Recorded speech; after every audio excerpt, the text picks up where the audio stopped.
పాలేరు ఉప ఎన్నిక రసవత్తరంగా మారుతోంది. విపక్షాలన్నింటినీ ఏకంగా చేసి టీఆర్ఎస్కు బుద్ధి చెప్పేందుకు కాంగ్రెస్ తీవ్ర ప్రయత్నాలు చేస్తోంది. ఇందులో భాగంగానే వైసీపీ అధ్యక్షుడు జగన్ను టీపీసీసీ నేతలు కలిశారు. ఉమ్మడి అభ్యర్థికి మద్దతు ఇవ్వాలని కోరారు. దీనిపై జగన్ కూడా పాజిటివ్గానే రియాక్ట్ అయ్యారు. దివంగత కాంగ్రెస్ ఎమ్మెల్యే రామిరెడ్డి వెంకటరెడ్డి కుటుంబ సభ్యులు పోటీ చేస్తే తాము పోటీ చేయమని స్పష్టం చేశారు. అటు తెలంగాణ టీడీపీ నేతలతోనూ కాంగ్రెస్ లీడర్లు మాట్లాడారు. దీనిపై పూర్తి స్థాయిలో చర్చించి నిర్ణయం తీసుకుంటామని టీటీడీపీ అధ్యక్షుడు ఎల్ రమణ తెలిపారు. పదవిలో ఉండి చనిపోతే తిరిగి పోటీ పెట్టకుండా ఉండే సాంప్రదాయాన్ని అధికార పార్టీ పాటించడం లేదని రమణ విమర్శించారు. అటు టీఆర్ఎస్ మాత్రం తుమ్మలను బరిలో నిలిపి తన ఖాతాలో మరో సీటు వేసుకునేందుకు ప్రయత్నాలు ముమ్మరం చేస్తోంది. ఇంతకీ పాలేరు పోరులో గెలిచేదెవరు? అధికార పార్టీని నిలువరించేందుకు విపక్షాలు చేస్తున్న ప్రయత్నాలు ఫలిస్తాయా? ఇటీవల శాసనసభ ఉప ఎన్నికలు మన నారాయణఖేడ్లో చూసాం. హైదరాబాదు, ఖమ్మం, వరంగల్, సిద్దిపేటలో మున్సిపల్ ఎన్నికలు చూసాం. వరంగల్లో పార్లమెంట్ ఉప ఎన్నిక చూసాం. ఈ అన్ని ఎన్నికలు ఏం తెలియజేస్తాయంటే టీఆర్ఎస్ ఒక అజేయమైన శక్తిగా, ఒక బలోపేతమైన శక్తిగా ముందుకు వస్తుంది. ఎస్, అక్కడక్కడ తిరుగుబాటుదారులు గెలవచ్చు, అక్కడక్కడ ప్రతిపక్షాలు గెలవచ్చు.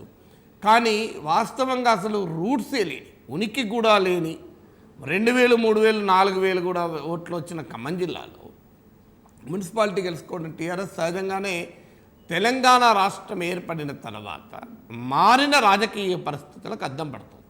మీరు వరంగల్ వేరు మున్సిపల్ ఎన్నికలు కూడా, సిద్దిపేట మున్సిపల్ ఎన్నికలు కూడా ఇండికేషన్ కాదు.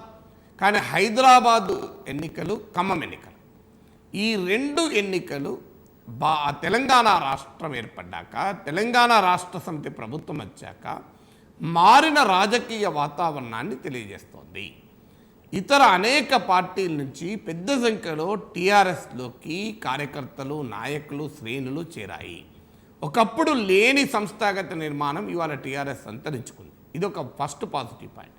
సెకండ్ పాజిటివ్ పాయింట్ ఏంటంటే ప్రతిపక్షాలు టీఆర్ఎస్ పైన ఒక్కొక్కరే పోరాడేటువంటి శక్తితో ఇవాళ లేరు.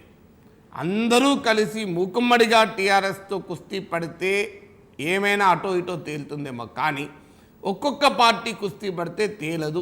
ఇది హైదరాబాద్లో చూసాం, అన్ని జిల్లాల్లో, ఈ అన్ని ఎన్నికల్లో చూసాం. ఇది రెండవ అంశం. మూడవది, ప్రభుత్వానికి అనుకూలంగా ఇప్పటికీ ప్రజల్లో ఒక అభిప్రాయం, మీరు ఓవరాల్గా తీసుకుంటే కొన్ని ప్రశ్నలు ఉండొచ్చు. దళితుల భూపంపకం ఏమైంది, కేజీ పీజీ ఇంకా ఏమవుతలేదు, నియామకాల సంగతి ఏంటి, కరువు మీద పట్టించుకోవడం లేదు, తాగునీటి కొరత వచ్చింది, ఇలాంటి కొన్ని క్వశ్చన్స్ ఉన్నాయి. కానీ కొంత అక్కడ ఇక్కడ అసంతృప్తి ఉండొచ్చు. కానీ ఇప్పటికీ కూడా స్థూలంగా చూసుకున్నప్పుడు మ్యాక్రో లెవెల్లో మీరు కనుక పబ్లిక్ ఒపీనియన్ స్టడీ చేస్తే ఖచ్చితంగా ఈ ప్రభుత్వం చేస్తోంది, ఈ ప్రభుత్వం పట్ల సానుకూలత ఉంది. ఇది అందరం అంగీకరించాలి. ప్రభుత్వం కన్నా కేసీఆర్ పట్ల మరింత సానుకూలత ఉంది. మీరు ఎక్కడన్నా తెలంగాణ వెళ్ళండి, కేసీఆర్ చేస్తున్నాడు కదా, మరి అంతకుముందు ఇంతనే చేశారా? ఏదో చెరువులు అంటున్నారు, ప్రాజెక్టులు అంటున్నారు, రోడ్లు వేస్తున్నారు. అన్నిటికన్నా ముఖ్యంగా కరెంటు కోతలు లేవు. ఇదే సమ్మర్లో మనం చూసాం ఎంత భయంకరమైన కరెంటు కోతలు. కిరణ్ కుమార్ రెడ్డి గారు గొంతు దించుకొని అనేకసార్లు ప్రెస్ కాన్ఫరెన్స్లు పెట్టాడు, అసెంబ్లీలో చెప్పాడు, రాష్ట్రం విడిపోతే నష్టపోయేది తెలంగాణే, తెలంగాణలో కరెంటే ఉండదని చెప్పాడు. కానీ ఇవాళ మనకి పవర్ కట్లు లేవు, మన కళ్ళ ముందర చూస్తున్నాం ఇది. అందువల్ల ఇలాంటి పాజిటివ్ ధోరణి, అంటే టీఆర్ఎస్ అదే పార్టీగా పాజిటివ్ కన్నా టీఆర్ఎస్ ప్రభుత్వం పట్ల పాజిటివ్గా ఉంది. టీఆర్ఎస్ ప్రభుత్వం కన్నా కేసీఆర్ పట్ల ప్రత్యేకమైన ఆదరణ ప్రజల్లో ఉంది.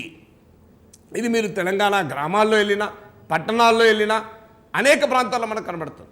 అసలు తెలంగాణేతర ప్రాంతాల నుంచి వచ్చినటువంటి ప్రజలున్న ప్రదేశాల్లో కూడా మనకు ఇది ఎన్నికల్లో కూడా రిఫ్లెక్ట్ అయింది. అందువల్ల ఖమ్మంలో టీఆర్ఎస్ని ఎదుర్కోవాలి అంటే అందరూ ఏకం కావాలి అనే ఒక రాజకీయ వ్యూహంలో భాగంగానే కాంగ్రెస్ పార్టీ వైఎస్ఆర్ కాంగ్రెస్ పార్టీని కలిసింది, తెలుగుదేశం కలిసింది.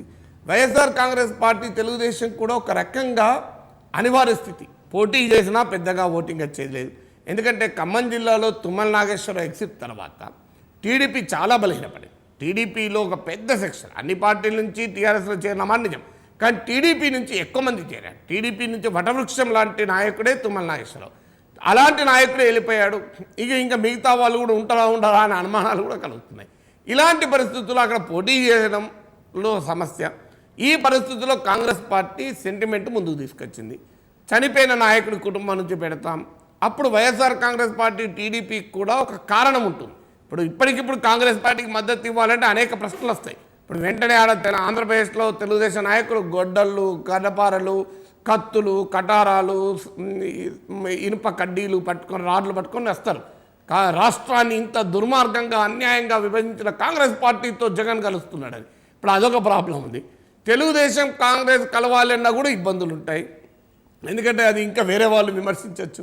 ఈ ప్రాక్టికల్ ప్రాబ్లమ్స్ ఉన్నాయి కనుక ఇప్పుడైతే ఈ పాలేరు వరకైతే చనిపోయే నాయకుడు ఇది సాంప్రదాయం కదా, మనం గతంలో చేయలేదా అనే ఒక వాదన వస్తుంది. ఎందుకంటే కృష్ణా జిల్లాలో జరిగిన ఎన్నికల్లో వైఎస్ఆర్ కాంగ్రెస్ పార్టీ కూడా టీడీపీ పైన పోటీ చేయలేదు ఒక సందర్భంలో.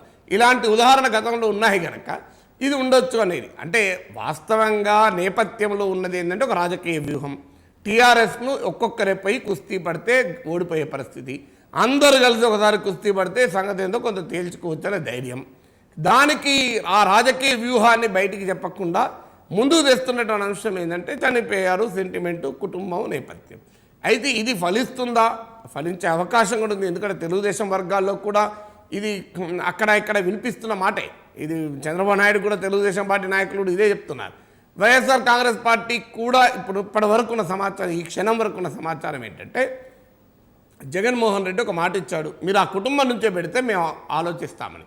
అందువల్ల ఈ రెండు పార్టీలు ఇస్తారు. అయితే వామపక్షాలు కూడా ఖమ్మం జిల్లాలో కీలకం. ముఖ్యంగా సిపిఎం అక్కడ గతంలో పోటీ చేసిన సీటు, గతంలో గెలిచిన సీటు, అందువల్ల బలమున్న స్థానం. అందువల్ల వామపక్షాలు ఇప్పటికే కాంగ్రెస్ రిక్వెస్ట్ను తిరస్కరించాయి. సిపిఎం కలిసి పోటీ చేస్తాయన్న వార్తలు కూడా ఖమ్మం జిల్లా నుంచి వస్తున్నాయి. అంటే అట్లా జరిగినా కూడా త్రిముఖ పోటీ తప్పదు. ఎందుకంటే ఎప్పుడైతే ఏకగ్రీవంగా ఉండటానికి గతంలో ఈ సాంప్రదాయాలు పనిచేస్తాయి, కానీ ఒకసారి పోటీ అంటే జరిగిన తర్వాత అందరూ పోటీ చేస్తారు కదా. కాంగ్రెస్ పార్టీ కూడా తెలుగుదేశానికి వ్యతిరేకంగా కృష్ణా జిల్లాలో పోటీ చేసింది. వైఎస్ఆర్ కాంగ్రెస్ పార్టీ నేను పోటీ చేయను సానుభూతితో అని అంటే మేము పోటీ చేస్తామని చెప్పి కాంగ్రెస్ పార్టీ పోటీ చేసింది. మరి అక్కడ పోటీ చేసినప్పుడు ఇక్కడ పోటీ చేయకూడదని అనే అవకాశం ఉండదు. అయినా ఇది రాజకీయాల్లో సాంప్రదాయము, సెంటిమెంట్లు ఉండవు. రాజకీయాలు అనేది ప్రజాస్వామ్యం. పెద్ద పెద్ద నాయకుల మీద కూడా పోటీ చేశారు. జవహర్లాల్ నెహ్రూ మీద పోటీ చేయలేదా? మరి జవహర్లాల్ నెహ్రూ పనికిమాలినోడిని అనుకొని పోటీ చేశారా? జవహర్లాల్ నెహ్రూ మీద పోటీ చేశారు, పుచ్చలపల్లి సుందరయ్య మీద పోటీ చేశారు, దేశంలో అందరు నాయకుల మీద పోటీ చేశారు. ఏమో ఒక నాయకుడి మీద పోటీ చేశారా? లాల్ బహదూర్ శాస్త్రి మీద పోటీ చేయలేదా? మరి లాల్ బహదూర్ శాస్త్రి ఏమైనా చెడ్డ నాయకుడా? కాదు కదా. పోటీ అనేది పోటీ. ప్రజాస్వామ్యంలో పోటీ అనేది తప్పు కాదు. ఇదేమి వారసత్వ రాజకీయం కాదు, చనిపోయిన వ్యక్తి కుటుంబం నుంచే ఉండాలి అనేది ప్రజాస్వామ్యంలో సానుభూతి ఉండదు. అందువల్ల డెఫినెట్గా త్రిముఖ పోటీ అయితే అనివార్యమవుతుంది. ఇంకా అయితే బహుముఖ పోటీ కూడా ఉండొచ్చు.